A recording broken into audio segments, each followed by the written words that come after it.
अनिका अनिका अनिका अनिका अनिका तुम सुन रही हो ना मेरी बात? तुम माँ बनने वाली हो अनिका।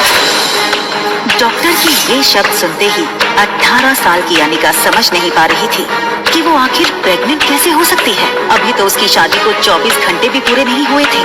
मिस्टर गौतम गुलेरिया, मैं समझ सकती हूँ कि आप दोनों इस वक्त परेशान होंगे, मगर आप लोग कोई भी फैसला ले उससे पहले मैं एक बात बता दूं, प्रेगनेंसी 4 महीने पार हो चुकी है, so abortion is out of question. Impossible doctor, आपसे कुछ गलती हुई है। मैं प्रेग्नेंट कैसे हो सकती हूँ? आज तक मुझे किसी ने छुआ तक नहीं है। इसका जवाब डॉक्टर को नहीं, तुम्हें देना है, बेशर्म।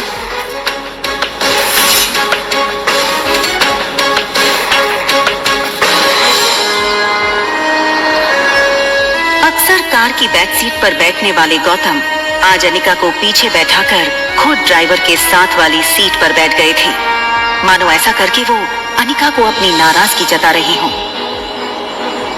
अनिका जानती थी कि एक बेटी होने के नाते आज उसने अपने पिता को दुनिया का सबसे बड़ा दुख दिया था, एक बिन ब्याही माँ बनकर।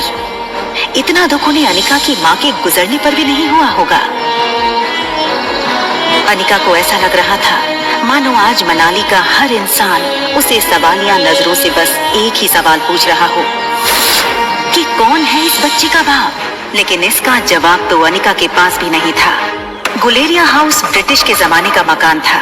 कहा जाता था यहाँ इंग्लैंड के अधिकारी वेकेशन मनाने आते थे, लेकिन अच्छे से मेंटेन न करने की वजह से पिछले कुछ सालों से थोड़ा बंजर सा लगने लगा था।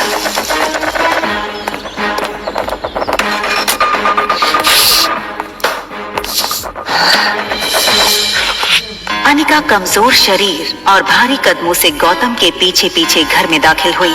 बिन माँ की पली बड़ी अनिका को आज सबसे ज्यादा जरूरत थी तो उसके पापा के इमोशनल सपोर्ट की। मुश्किल से एक मौका मिला था हमें हमारी जिंदगी फिर से बेहतर बनाने का। नसीब वाली थी तुम जो तुम्हारी डोगरा खानदान के इकलौते वारिस कुणाल डोगरा से शादी हुई थी। You know, कितने पावरफुल लोग हैं। मनाली का सबसे पावरफुल खानदान डोगराज। हमारे सारे कर्ज, पेंडिंग कोर्ट केस, हमारी हर तकलीफ से हमें बाहर निकाला था उन लोग। लेकिन शादी के 24 घंटे में ही तुमने हमारी जिंदगी वापस से जहन्नुम बना दी।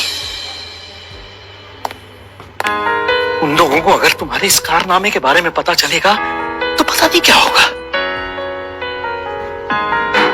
और तुम्हारी छोटी बहन कामिनी, उससे कौन शादी करेगा? भले ही वो तुम्हारी सौतेली बहन हो, लेकिन तुम्हारे इस कारनामे की वजह से उसकी भी तो बदनामी होगी।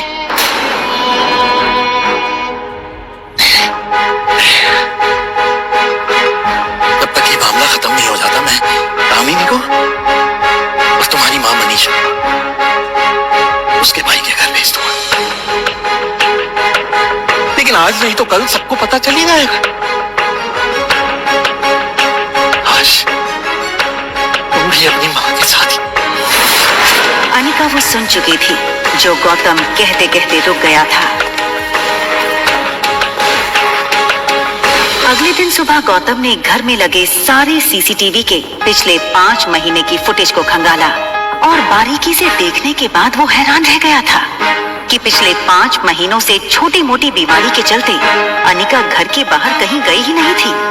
ये देखकर गौतम का गुस्सा अब आश्चर्य में बदल गया। उसे इतना तो समझ आ गया था कि कहीं कुछ तो गड़बड़ थी।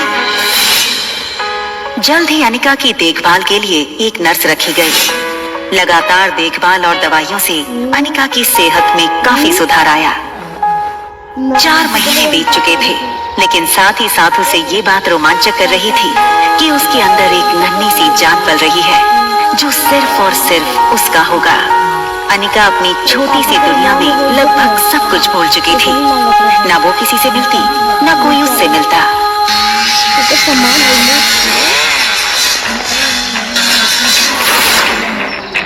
अनिका ने जैसे ही लड़की को देखा, उसकी धड़कन मानो डर और टेंशन से तेज हो गई। ये लड़का और कोई नहीं बल्कि अनिका का पति कुणाल डोगरा था।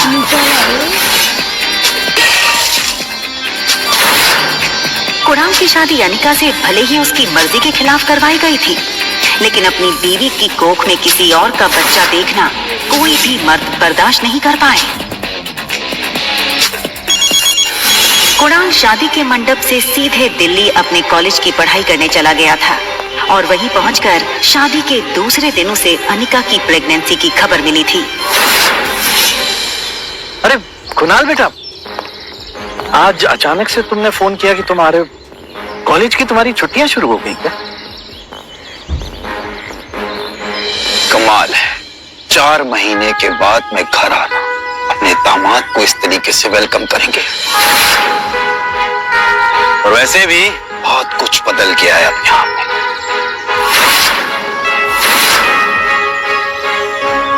आओ बेटा, अंदर चलकर बात कर। देखो कुणाल, अगर तुम इस शादी को तोड़ना चाहते हो तो मैं समझ सकता हूं।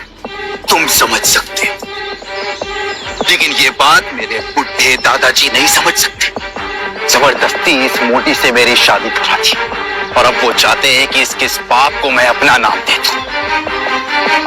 जब जब इसको देखता हूं ऐसा लगता है कि ऐसे गुनाहों की सजा मिल रही है जो गुनाह मैंने कभी किए ही नहीं।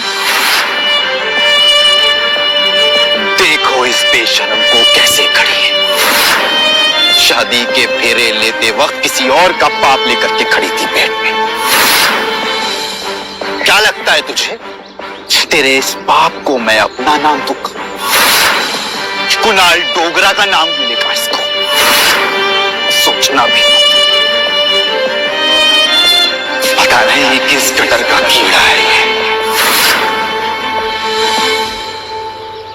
मैं इस शादी को नहीं मानती। ये सुनकर कुणाल और गौतम दोनों ही शॉक थे। देखो बेटा, इस वक्त अनिका की तबीयत ठीक नहीं है, इसकी बातों पर ध्यान मत दो। और रहा सवाल इस बच्चे का, तो उसके पैदा होते ही उसे अनिका से हमेशा के लिए दूर कर दिया जाएगा, मेरा यकीन कर।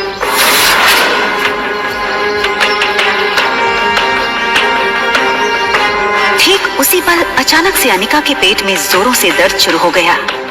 दर्द के मारे एक झटके में अपनी पीठ के बल गिरी। अनिका,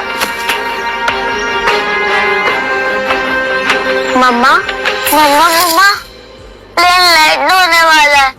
देखते ही देखते आज 6 साल बीत चुके थे और सामने थी उसकी 6 साल की बेटी रिया। रिया का मासूम चेहरा और उसकी खूबसूरत कत्थई आंखें देखकर अनिका की जान में जान आई। मम्मा, क्या हम पापा को ढूंढने जा रहे हैं मनाली? मैंने कितनी बार कहा तुमसे, तुम्हारे पापा नहीं हो। कम ऑन मम्मा, हमारे तो टीचर सिखाते कि सब बच्चों के मॉम एंड डैड होते हैं। तो क्या मैं गिनी हुआ से आई हूँ, या फिर मैं किसी जादू करके हेड से बाहर निकली हूँ? आबरा का डाबरा, रिया बाहर आ जा। तो मनाली में मेरा भाई मिलेगा क्या? रिया का ये सवाल सुनकर अनिका गहरी सोच में डूब गई थी। उसे याद आ गया कि कैसे 6 साल पहले उसने मनाली के हॉस्पिटल में जुड़वा बच्चों को जन्म दिया था। अनिका के पापा गौतम की कद काठी के एक आदमी ने उससे उसके दोनों बच्चों को छीनने की कोशिश की थी।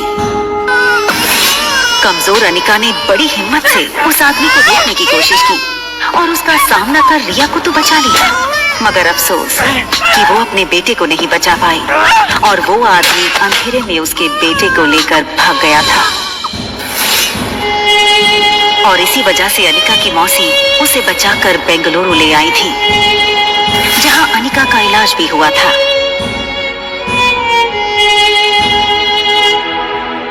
हालांकि इन 6 सालों में अनिका पूरी तरह से बदल चुकी थी।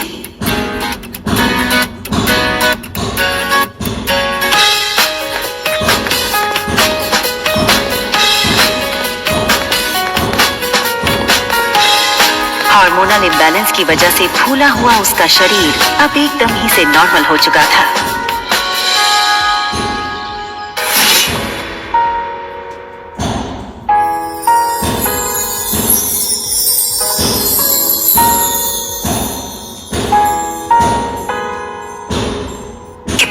खूबसूरत लग रही हो तुम।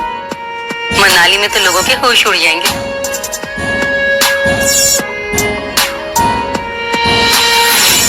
फ्लाइट अटेंडेंट हो या फ्लाइट के अन्य यात्री, सब लोग आते जाते अनिका पे एक नजर जरूर डालते। और डालते भी क्यों नहीं, शिफॉन की साड़ी में अनिका किसी भी फिल्मी एक्ट्रेस से कम नहीं लग रही थी। Excuse me ma'am, is there anything I can bring for you?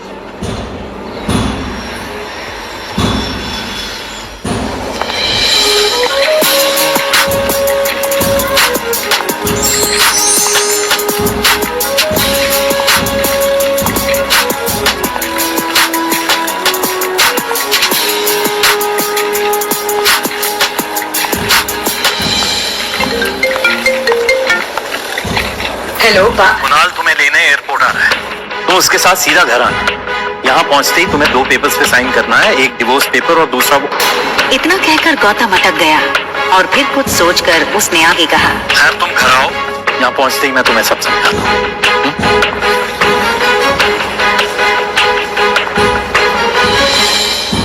इन 6 सालों में कुणाल भी काफी बदल चुका था।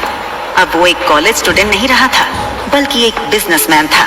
आज तक इस दुनिया में किसी भी इंसान को अपने डिवोर्स पे इतनी खुशी नहीं हुई होती जितनी खुशी मुझे हो रही है आज। कैसे भी करके आज इस मोटी से ना अपने डिवोर्स पेपर्स की साइन करवा लूंगा। आप फिक्र मत कीजिए सर, आज मैं सुबह सुबह माता के दर्शन करके निकला हूँ और मैंने भगवान से प्रार्थना की है कि आज आपकी हर मनोकामना पूरी। आप चिंता मत कीजिए, आज आपके पेपर साइन हो ही जाएंगे। अच्छा सुनो, जब जब मैं उस मोटी को देखता हूँ ना, मेरा मूड ऑफ हो जाता है।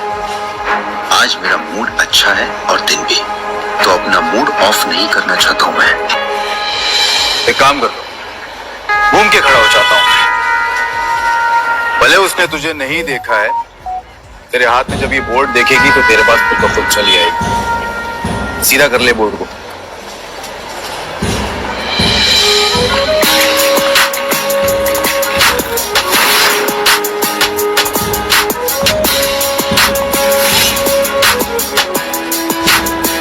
कुणाल ने एयरपोर्ट से बाहर आते हुए एक लड़की को देखा और फिर देखता ही रह गया।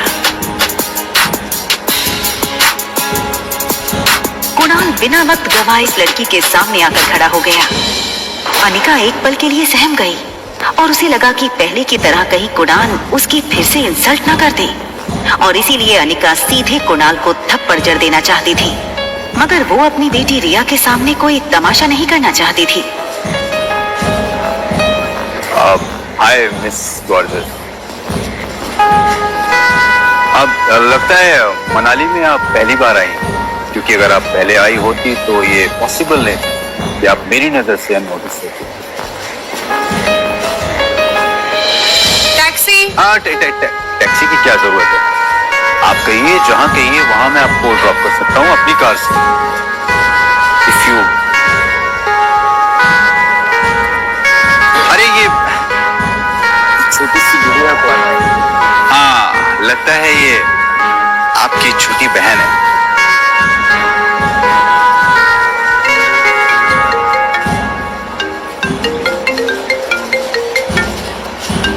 हाँ, क्या तुम्हें अनिका दिखी बेटा? ना दिखने के लिए आपकी बेटी कोई सुई तो है नहीं जो वो दिखेगी नहीं। जब आएगी तो वही तो दिखेगी, या ये कहूँ कि जब वो आएगी तो उसके पीछे के लोग भी नहीं दिखेंगे। तो दिखेगी तो बता दूंगा, रखिए। टैक्सी।